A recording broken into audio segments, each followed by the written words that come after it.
Finn Young's eyes locked onto room 404.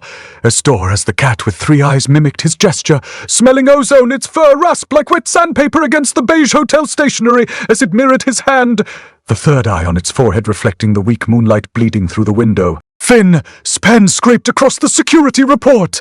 A base slightly dusty, the paper catching the faint scent of old ink and mildew, and the cat, a tail flicked in perfect sync, tracing the path of his pen's motion. A cold sweat prickled Finn's neck, the sensation of falling while standing utterly still as he touched the puzzle box resting beside the report. The box was cold, unnaturally so, its surface smooth like river stone. He pressed his thumb against a seam, and the paper under his fingernail shredded, a tiny sharp thorp like 1,000 needles. Neon-tinged blood dripped from the box, S-edge, thick and slow, landing with a wet footplink on the stationery. The cat tilted its head, 3rd eye now a perfect pulsing mirror of the blood. Finn's breath hitched. The box's scream began, not a sound but a vibration in his molars, a high-frequency hum that made his teeth ache. It was the sound of paper cutting, sharp and relentless, echoing in his skull. The cat, as 3rd eye flared, the blood on the box, surface glowing faintly, and Finn's own hand moved without his command, fingers curling toward the box. The cat, as movement a silent, perfect echo. Being tractization of falling intensifying, his feet rooted to the floor, but his body leaning into the vibration. The scream grew louder, a physical pressure in his jaw, the blood on the stationery now glowing brighter, neon, tinged, as if the paper itself were bleeding light. The cat's 3rd eye pulsed, reflecting the blood, and Finn's own eyes burned with the same unnatural glow. The scream vibrated his teeth, a metallic taste flooding his mouth, copper and ozone. The pen in his hand felt like ice, the scraping sound of it against the report now matching the box. Scream, rip, rip, rip. Asterisk the cat, S-tail flicked again, mimicking the pen S motion, and Finn's thumb pressed deeper into the box, S-seam. The scream intensified, a physical force shoving against his skull, and the blood on the stationery began to rise, tiny droplets hovering for a split second before falling again with a wet-the-twint plink. The cat's 3rd eye focused solely on Finn's hand, the reflection of the blood shifting to match the box's vibration. Finn's teeth clenched, the scream vibrating through his jaw, and he felt the blood on the box surface heat up, the neon-tinged light flaring. The cat's movement was flawless, every gesture a perfect copy of his own, the 3rd eye reflecting the blood, the scream, the vibration in his teeth. Finn's hand trembled, a pen scraping the stationery harder, the sound sharp and sudden in the silent room. The scream vibrated his teeth, a high-pitched hum that made his eyes water. The cat's 3rd eye flared, the reflection of the blood now a perfect copy of the blood on the stationery. His breath came in short gasps, the sensation of falling intensifying, his body rooted to the floor but his mind spinning. The scream vibrated his teeth, the sound of paper cutting through the air sharp and relentless. The blood dripped, the cat's 3rd eye reflecting it, and Finn felt the vibration in his molars, a deep resonant thrumming that made his whole skull hum. The scream vibrated his teeth, and the cat's 3rd eye pulsed with the same neon-tinged light. The tearing was immediate, a sharp, insistent rasp like parchment yielding under pressure. Not clean paper, but something older, something that had known damp and neglect. The sound resonated in the room, a counterpoint to the box's scream tone of vibration, now less a hum and more a localized tremor in my teeth. My palm stung, a constellation of paper cuts blooming white against the skin, a miniature map of the box's agony. The cat, its 3rd eye a sickly pulsing disc, watched my every movement, its fur brushed against my leg, a dry, insistent rasp. I worked quickly, fingers fumbling with the box's seams, the neon-tinged blood now a viscous sheen on its surface. The wood felt strangely soft, yielding to pressure. It wasn't the smooth, river stone feel from before, but a porous texture like something decaying from the inside out. Each click and pop of disassembling the box amplified the scream, the vibration intensifying, threatening to shatter the glass in the window. The moonlight, pale and sickly, seemed to shrink back from the unfolding horror. The hidden compartment was shallow, a recess barely large enough to hold the palm of my hand. Inside, etched into what looked like polished bone, was a pattern. Not a drawing, not a design, but a series of stigmata food, the wounds of Christ, meticulously rendered in microscopic detail. Each mark was precise. Unsettlingly so. The lines were too perfect, too clean for anything natural. They weren't carved, they seemed grown. My breath hitched. The cat's third eye blinked, a slow, deliberate movement, and the reflection within mirrored my own bloodied hand. The metallic tang in my mouth intensified, a taste like old pennies and something else, something indefinable, something wrong. I smeared a droplet of the neon-tinged blood from the box onto its wood grain. The surface seemed to absorb it instantly, the color deepening, the vibration intensifying. The room felt altered. Not in a visual sense. The beige wallpaper remained stubbornly beige. The dust motes danced in the pale moonlight, but in a way that resonated deep within my bones.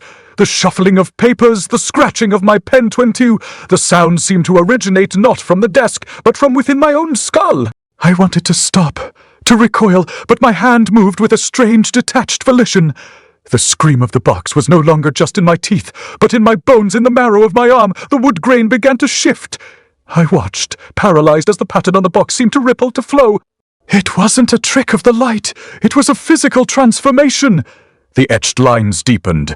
The bone-like surface seemed to swell, to feature a grow. A heat bloomed in my palm, a burning sensation that eclipsed the sting of the paper cuts. The cat's tail flicked, a slow, deliberate motion, as if measuring the progression of the change. The sensation of falling intensified. I was rooted to the floor, yet my internal organs felt as if they were plummeting into an abyss. The scream of the box became a physical pressure, pushing against my temples, blurring my vision. The metallic taste in my mouth thickened, coating my tongue, choking me.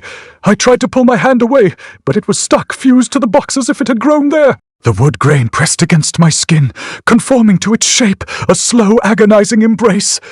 The transformation completed. The wood grain had solidified, imprinted onto my palm, a miniature replica of the stigmata pattern etched into the box. 5 distinct marks, perfectly formed, bleeding a viscous neon-tinged fluid. It wasn't a wound, not precisely. It was a transfer, a blueprint etched onto my flesh.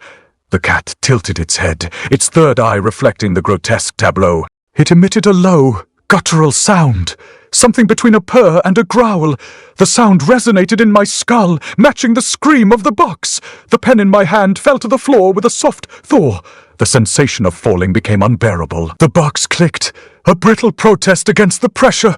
The seams groaned, a counterpoint to the tremor in my teeth, a vibration that now felt less like a scream and more like the tectonic plates of my skull shifting. I worked with a frantic energy, the neon-tinged fluid slick on my fingers, a strange oily warmth. The wood, once smooth, was now a porous texture, like dried sponge, crumbling slightly under my touch. Each click and pop of disassembling the box seemed to amplify the scream, the tremor intensifying. The moonlight, a sickly wash, retreated further into the corners of the room. The hidden compartment was shallow, a recess barely large enough for my palm. Inside, etched into what appeared to be polished bone, was a pattern. Not a drawing, not a design, but a series of stigmata. The wounds of Christ, rendered in microscopic detail. Each mark was unsettlingly precise, too clean for anything natural. They weren't carved, they seemed grown. A faint coppery tang bloomed in my mouth, a taste that clung to the back of my throat. I smeared a droplet of the neon-tinged fluid onto the box's wood grain. The surface seemed to drink it in, the color deepening, the vibration escalating. The cat's third eye, a pulsing disc, tracked my every movement. A dry, insistent rasp of fur brushed against my leg, a tactile counterpoint to the escalating scream within my bones. I wanted to stop, to recoil, but my hand moved with a strange, detached volition. The shuffling of papers on the desk, the scratching of my pen pewther. The sound seemed to originate not from the desk itself, but from within my skull, a discordant orchestra echoing in the hollows of my being. The wood grain began to shift. I watched, paralyzed, as the etched lines rippled, flowed. It wasn't a trick of the light, it was a physical transformation. A heat bloomed in my palm, a burning sensation that eclipsed the sting of the paper cuts. The sensation of falling intensified, a sickening lurch in my stomach, a plummeting feeling despite my rooted stance.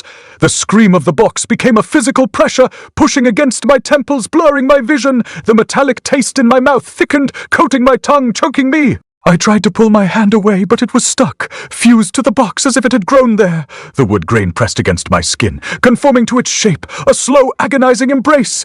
The tearing sound, once a rasp, now resonated within my skull, a relentless pressure, a relentless pressure. It felt like wet parchment tearing inside my head, a visceral echo of the box's own agony. The cat's tail flicked, a slow, deliberate measurement of the change, the transformation completed. The wood grain had solidified, imprinted onto my palm, a miniature replica of the stigmata pattern etched into the box. 5 distinct marks perfectly formed, bleeding a fluid that wasn't quite red, not quite orange, but something else entirely. It wasn't a wound, not precisely. It was a transfer, a blueprint etched onto my flesh. The cat tilted its head, its third eye reflecting the grotesque tableau. It emitted a low, guttural sound, something between a purr and a growl, a sound that resonated within my skull, matching the scream of the box. The pen in my hand fell to the floor with a soft thud. The sensation of falling became unbearable. I tried to shake my hand, to pry it from the box, but the wood had melded with my skin, a sickening adhesion. The stigmata marks throbbed, a pulse that echoed the tremor in my teeth. My wrist felt swollen, the skin taut and glistening. A network of veins, thick and blue, pulsed beneath the surface, mirroring the pattern on my palm. The cat's fur brushed against my leg again, this time with a deliberate pressure, a measured assessment. I could feel the heat radiating from my palm, a searing brand against the chill of the room. The fluid from the stigmata mark seeped further, tracing a path up my forearm. I watched, transfixed as the pattern replicated itself, spreading like a contagion. The sensation of falling intensified, a plummeting sensation that stole the air from my lungs. The coppery taste in my mouth grew stronger, a metallic tang that coated my tongue, a taste that felt intrinsically verrung. The room seemed to shrink, the walls pressing in. The pale moonlight a sickly spotlight on my deteriorating hand. The spreading pattern reached my elbow. A sharp, stinging sensation bloomed, followed by a dull, throbbing ache. My vision blurred, the beige wallpaper dissolving into a swirling vortex of color. The sound of the box, the tremor in my teeth, the cat's guttural growl, all coalesced into a single overwhelming drone. I braced myself against the desk, my knuckles white, my breath shallow and ragged. The cat's reflection in the glass of the window seemed to distort, to ripple, as if the world itself were bending to accommodate the change. The vein in my forearm swelled, a thick, blue cord pulsing with the rhythm of the stigmata. It felt as if something were growing soon within me, something alien and invasive. I stared at my hand, at the spreading pattern, at the grotesque mockery of human flesh. The cat let out another guttural sound, a low rumble that vibrated through the floorboards. The feeling of falling intensified, a sickening lurch that threatened to send me sprawling. The room spun, the colors blurred, the sounds amplified, and then everything went black. The ledger lay open on the desk, its pages spread like a wound beneath my fingers. The ink was fresh, black as a bruise, but the handwriting wasn't mine. It was Sufata, or at least it matched the way she'd scrawl her name when she signed the register, the way the footy dragged like a foot caught in mud. The cat had done it. I didn't need to look up to know that. The shuffling of paper behind my ears told me enough. 3 steps back, pause, then the scratch of a pen against wood, her habit of tapping the nib against the desk when she was thinking. The cat's claws made no sound on the floor, but the paper trembled in its wake, as if the air itself had thickened. I traced the stigmata on my wrist. The pattern wasn't just ink anymore. It pulsed, a slow, damp heat beneath my skin. The edges of the marks had spread since I woke, creeping up my forearm like a tide. I flexed my fingers and the wood grain of the box's replica shifted against my palm. It wasn't just a mark. It was Tufialiv, a slow, deliberate breathing against my flesh. The cat's third eye blinked. Not a twitch, not a flicker. A full, deliberate blink, the pupil a vertical slit, like a knife cut into black silk. The light from the corridor beyond the door pale, sickly, the kind of glow that doesn't touch shadows reflected off it. A thin, jagged line. I didn't move, didn't breathe. The cat tilted its head, and the third eye locked onto mine, unblinking now, a mirror held up to my face. The ledger's pages rustled again. The pen scratched. The cat's tail lashed once, a soundless whip against the wallpaper's texture beige, peeling at the seams, the edges curling like dead skin. The air smelled of ozone and something older, something like the back of a closet where mothballs had long since turned to dust. My wrist twitched. The stigmata spread. A vein, thick and blue, split the new flesh. It wasn't mine. It pulsed in time with the cat's slow, deliberate movements, the way it measured the room, the way it had measured for her. The ledger's pages flipped forward. The pen's scratch became a saw against wood. My breath fogged the glass of the window, but the corridor beyond remained clear, a hallway of doors and shadows, the moonlight pooling like spilled milk. The cat's third eye didn't look away. I wanted to scream. Not from pain, from the fun wrongness of it. The way the stigmata spread, the way the ledger's handwriting matched hers, the way the cat's gaze pinned me like a specimen. The sensation of falling hit me again, that sickening lurch in my gut, the world tilting despite my feet rooted to the floor. The vein on my wrist swelled, a thick cord of something not blood, not flesh, something that tuven beneath the skin. The cat's tail flicked. The pen scratch became a footer. The ledger's pages filled with names, not mine, hers and others. Names I didn't recognize, names that shouldn't have been there. The cat's third eye blinked again. The stigmata spread to my elbow. The corridor's light shimmered. Not a flicker, not a distortion, a breath of... The air between the cracks in the door moved, as if something were pressing against the other side, something that didn't belong in this world. The cat's third eye held mine. The ledger's pages filled with more names, more voices, more tweets heard. And then the cat's third eye moved her. Not a blink, not a glance, a shift dive. The pupil split wider, a jagged wound, and for the first time I saw what was behind it. Not black, not silver, a void, a dark that wasn't dark at all, but something older, something that had been waiting, and it was looking back. The safe's lock yielded with a snap, the sound echoing like bone breaking in my ear. I pushed open the heavy door, revealing an interior bathed in saturated techno-color light, a garish blend of magenta and cyan, casting everything within into stark relief. The air was thick with dust motes dancing in the moonlight, each one glinting like a tiny shard of glass. I reached inside, fingers brushing against cold metal. My pulse quickened as I wrapped my hand around an object hidden there. A box, small enough to fit in my palm but heavy enough to weigh down my heart. It was intricately designed, its surface adorned with symbols that seemed to writhe under the harsh light. I stepped back into the room, closing the safe door behind me. The cat watched from atop a pile of books on the desk, its third eye unblinking, reflecting the chaotic colors within my grasp. I approached it slowly, as one might approach a wild creature, cautious, respectful. But this was no animal to be tamed by gentle hands or soothing tones. The box's lid creaked open under my touch, revealing an interior lined with velvet blacker than night. And then, without warning, it screamed. A sound that shredded the silence like paper cutting through fabric, a tearing of reality itself.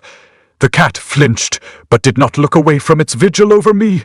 I reached inside, fingers brushing against something smooth and cool, photographs, bound together by age and neglect. I pulled them out gently, careful not to damage their fragile edges further. They were images of my childhood, a face that was mine yet not quite mine, the eyes too wide, the smile too knowing. The cat's third eye mirrored my reaction, the pupil dilating like a camera aperture opening onto something vast and terrifying. The air grew heavy with anticipation or dread. It was impossible to tell which, without feeling something I refused to acknowledge existed within me. I flipped through the photographs slowly, each one tearing at some unseen seam inside me. And then on the final page, there she was, the girl from my dreams, her face pressed against mine in a twisted parody of affection. But this time it wasn't just our faces that touched. Her hands reached out, fingers clawing at something invisible, a reflection perhaps tearing into reality itself. My sleeve tore as I tried to pull away, paper cutting through fabric like skin. Blood welled up from the wound, but there was no pain, not yet anyway. Instead, fear surged within me, a tide rising fast and furious against the shores of my sanity. The cat's third eye blinked once, a slow, deliberate movement, as if it too felt the change in atmosphere. And then, behind us both, something moved in the shadows, something that wasn't supposed to be there at all. The photo's edge bit into my finger. Not like paper should, a tearing wetness, the sound echoing inside my skull like something chewing through bone. I watched as blood welled up, spilling over onto the image itself, distorting it in a way that made me queasy. The cat's third eye seemed to widen at this, its pupil dilating until all color was swallowed by black. I tried to pull away, but my fingers stuck fast, torn skin catching on photo paper, tearing more with each futile tug. Panic surged within me like a tide rising against the shore of my control. My breath hitched in my throat, rasping out between clenched teeth as I fought down bile. The room grew colder somehow, despite no change in temperature. An icy wind blew through me from somewhere unseen, chilling my core. The pale moonlight streaming through the window seemed to flicker and waver now too, casting grotesque shadows on the walls that moved independently of their owners' movements. A dance macabre played out just beyond my field of vision. A metallic rasp echoed behind me, a sound like fur dragging across floorboards, but when I turned there was nothing but empty space. The cat stood statue still atop its pile of books, third eye fixed on some point above and behind me. It didn't seem concerned by whatever had made the noise. Instead it seemed almost expectant. My gaze returned to my trapped finger, now slick with blood that refused to clot despite my attempts at pressure. I gritted teeth against the pain, a sharp tearing sensation each time I tried to pull away, and focused on something else, anything else. The cat's third eye glinted in the moonlight like an obsidian mirror, reflecting back not just my face, but also a distorted image of myself from long ago. Yes, but with eyes too wide and knowing. The sound came again, a soft shuffling this time, like papers being rustled together, but still no source materialized. My heart pounded in my chest like thunder, each beat echoing through me until it felt as though the very walls were trembling along with their unseen occupants. A sudden gust of wind blew through the room then, extinguishing every candle flame except one, the lone survivor flickering defiantly against the encroaching darkness. And then, just as suddenly, it too went out, a final gasp before plunging us all into absolute blackness. In that instant of utter blindness, something moved, invisible yet tangible, slipping past me closer than close, brushing against my skin with a touch like paper tearing through fabric. I felt it everywhere at once, on my arms, legs, face, even inside me somehow shredding reality itself until all that remained was this raw exposed wound of existence. And then, without warning or explanation, everything stopped. The movement, the sound, even time seemed to hold its breath, as if waiting for something else entirely to begin. And in that moment of silent anticipation I heard it, a whisper from behind me, a voice not quite mine but familiar nonetheless. Too familiar. "Finn," she whispered, and then all hell broke loose, ending to in cliffhanger. The box's wood grain felt like an itch under my skin, demanding to be scratched until raw.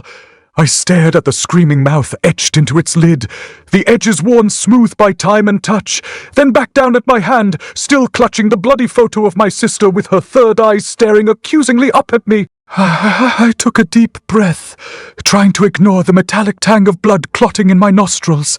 The cat watched from atop its pile of books, its single gaze unblinking and unmoving, a silent sentinel waiting for some unknown signal. Around us, Hotel Room 404 hummed with an almost palpable tension, like a predator about to pounce. My fingers trembled as I reached out towards the box, his lid, each movement echoing in my skull like hammer strikes against bone. The grain of the wood was rough beneath my fingertips, catching on calluses built up over years gripping rifle stocks and batons. But there were other grains too. They weren't natural. They pulsed with a life all their own, writhing under my touch like worms trapped underground. I flipped open the lid, another paper, tearing sound that set my teeth on edge, and reached inside without hesitation or thought beyond the primal urge to scratch this itch once and for all. My fingers closed around something cold and hard, a key perhaps. No matter, whatever it was, I pulled it out with a grunt of effort. As soon as my hand emerged from the box, the screaming stopped. Not just the noise, the actual scream itself seemed to dissolve into nothingness, leaving behind only an echoing memory of sound in my mind, as I like smoke dissipating through open windows. The cat blinked once, then looked away, its third eye flickering briefly before returning to its usual deadpan stare. I stared down at what I'd retrieved from the box, a small wooden carving of a cat with 3 eyes instead of 1, mine and 2 others staring out accusingly from either side of its forehead. It was me, Finn Young, the security guard working night shifts in this godforsaken hotel, but not quite right somehow, distorted like everything else here. My hand felt strange now too, as if the skin had been stretched taut over bones that didn't fit anymore, a sensation akin to wearing someone else, as gloves or shoes 1 size too small. I flexed my fingers experimentally. They moved all right, but with a stiffness bordering on rigidity, like marionette strings being pulled by unseen hands. Suddenly, without warning, pain exploded across my palm, the sudden shock of it stealing my breath away in ragged gasps as I stumbled backwards against the wallpaper as peeling embrace. When I looked down again at what remained of my hand, now ... it was gone, replaced entirely by wood grain. The same pattern from inside that infernal box. Panic surged through me like wildfire, threatening to consume every rational thought until all that remained were primal screams echoing off hotel walls too thin for such noise. But I couldn't give in. Not yet. Not ever again would I let fear control me so completely. So instead of screaming out loud, where anyone might hear, I screamed inside my head where only echoes lived, silent, unseen by anything but myself. The cat watched from its perch above, third eye pulsing with an eerie neon, teal glow, the same color casting long shadows down the hotel corridor outside our door. A reminder that this wasn't just happening to me anymore, it was happening around us both. And as I stood there, trembling amidst shattered remnants of my own hand, now turned into something else entirely, something far worse than mere flesh and blood could ever be, I knew tonight. We were both curators in this macabre museum of madness. Ending cliffhanger. The hallway stretched ahead like a wound stitched too tight, too straight, too rigid, the walls pulsing with the same sickly thin pale green as the neon glow of the exit sign at the end. My boots crunched on something brittle, not gravel or dust, but the shards of what might be been glass, though it hadn't been there before. The cat moved ahead, tail flicking like a metronome counting down to something. Its third eye burned to an electric cobalt, a color that didn't belong in this hallway, didn't belong anywhere, casting jagged reflections across the floor that weren't mine. Behind my left ear, the shuffling started. Paper against paper, a sound that wasn't quite real, like pages being torn from a book that hadn't been written yet. The noise slithered inward, not through the ear, but through the bone, vibrating against the back of my teeth.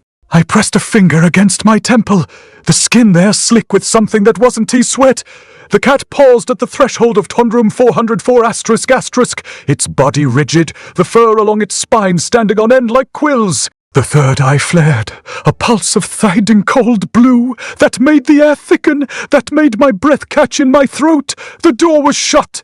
Not locked, not latched, just shut, the wood grain dark and uneven, the brass handle polished to a high sheen that reflected nothing. My fingers hovered over it, the heat of my palm not matching the chill radiating from the metal. The shuffling behind my ear grew louder, the paper tearing now, wet parchment splitting, the sound so sharp it made my teeth ache. The cat's tail lashed out, a whip, crack that sent a shower of dust motes swirling in the air. I exhaled, slow and controlled, but the door didn't wait. The lock clicked. Not a turn of a key, not a push of a button, just a snap like a bone breaking cleanly, and the door swung inward on its own. The hinge creaked, a sound that wasn't quite mechanical, that didn't belong to any door I'd ever seen. The cat didn't move, didn't blink, just watched as the darkness beyond the threshold breathed back at me, the air inside the room thick with the scent of twee-burnt sugar, and something else, something like the inside of a hospital after the lights go out. I stepped forward.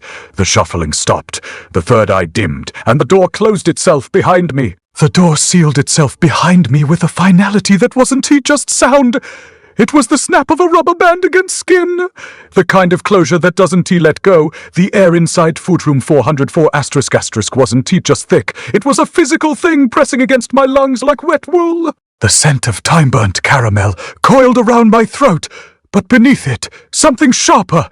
Voo! A zone after a lightning strike, the metallic tang of a coin left too long in a pocket.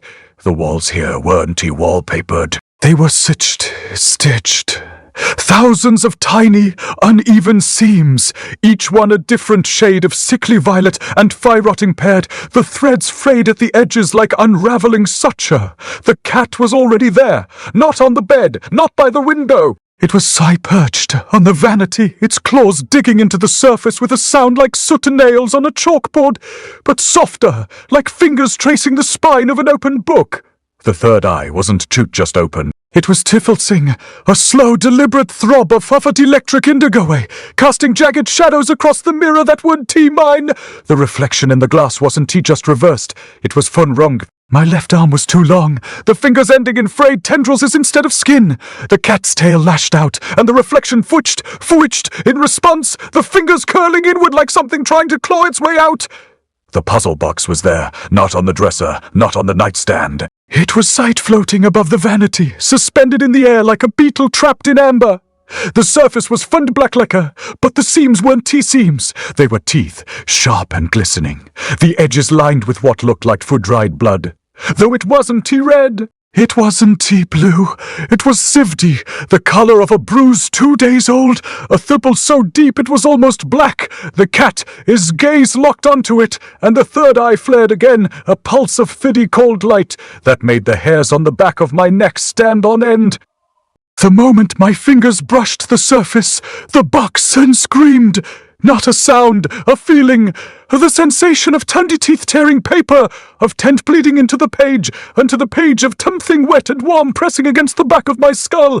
The cat's ears flattened, but it didn't move. Didn't blink. Just watched as the reflection in the mirror shifted, the fingers now funny ending in clawsy, the skin splitting along the seams like folding parchment in rain. The door to the bathroom was open, not just ajar, fun wide open. The frame warped at the edges like something had twin-pried it apart. The light inside wasn't a light. It was Tyvan pressure, a weightless crush that made my ribs ache. The cat's tail flicked again, and this time the reflection mimicked it, the fingers curling into the same precise shape, the nails digging into the glass as if trying to scratch their way out. The shuffling started again, not behind my ear this time. Inside my skull, the sound of twin pages turning, of twin pens scratching, of twin something wet being torn. The cat's third eye pulsed once, twice, and the reflection moved stepping forward, the fingers pressing against the glass, the claws leaving shrint faint, glowing marksed. That weren't there a second later. I turned, the vanity mirror was empty, but the reflection behind me wasn't tish. It was smiling, not with lips, with teeth. The seams along its jaw split open, revealing something twin glistening and wet, something that wasn't tongue, wasn't bone. It was 2 pages, tweety twig, stained and trembling, the edges frayed like food-burnt edges of a photograph. The cat, his tail lashed out, and the reflection flinched the pages fluttering, the teeth food clicking together like a mouth trying to speak. The puzzle boxes screamed again, and this time I heard it. The sound wasn't teat in my ears. It was soot inside my chest. The sensation of tying something wet and heavy pressing against my ribs, the fooding bleeding into my veins. The reflection reached out, the fingers splitting, the claws digging into the glass, and the cat, his third eye flared one final time, a pulse of tin-cold blue that made the air thicken, that made my breath catched. The mirror shattered. Piece by foot and piece the glass eye falling like snow, each shard glowing with the same purple bruising as the puzzle box, each one whispering as it hit the floor, and then the reflection stepped forward, and then was in T-mine. The reflection didn't step forward, it tight unfolded. The glass didn't shatter, it unraveled, like a scroll being pulled from a wound. Each shard carried the same bruise, purple glowing as it hit the floor, not falling but even sliding, with the wet sound of ink spreading on damp paper. My voice stopped in my throat. Not silence. The sound of paper being cut through me, the crisp snap of a blade slicing a fresh page. My own voice, the one I'd used to call for backup, was gone. Only the echo remained, a dry rasp like pages tearing from a book left too long in the sun. I didn't think. I moved in. My fingers, still hovering over the puzzle box's floating surface, traced the seam where the teeth met the lacquer. Not a seam, a fracture, like the edge of a photograph pulled from a frame. The light in the room wasn't flooding, it was soothed unfolding.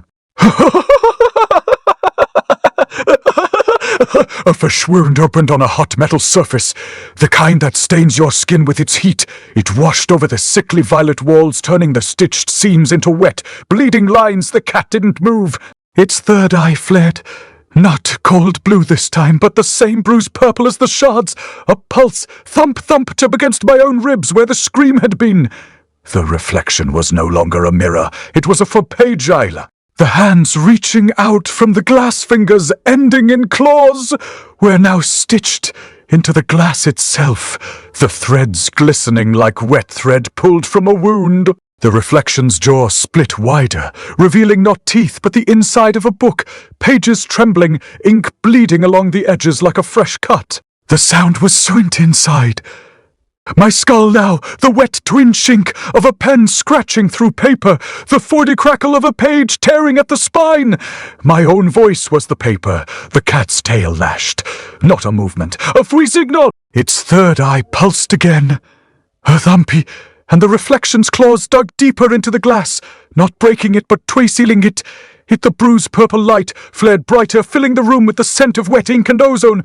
My breath caught, not fear, fully recognition. The reflection wasn't trying to escape. It was photon archiving.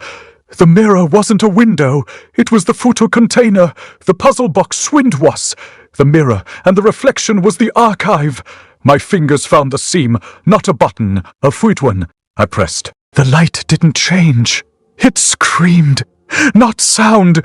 The sensation of 1,000 pages being ripped from a book, the ink bleeding into my veins, the taste of old pennies on my tongue. The reflection's jaw split wider, the pages fluttering like frantic birds. The cat's third eye pulsed, a flip, and the reflection's fingers, now ending in jagged claws, foraged for the glass, not out. Vuquin, the light surged. The room became a single glowing page. My voice was gone.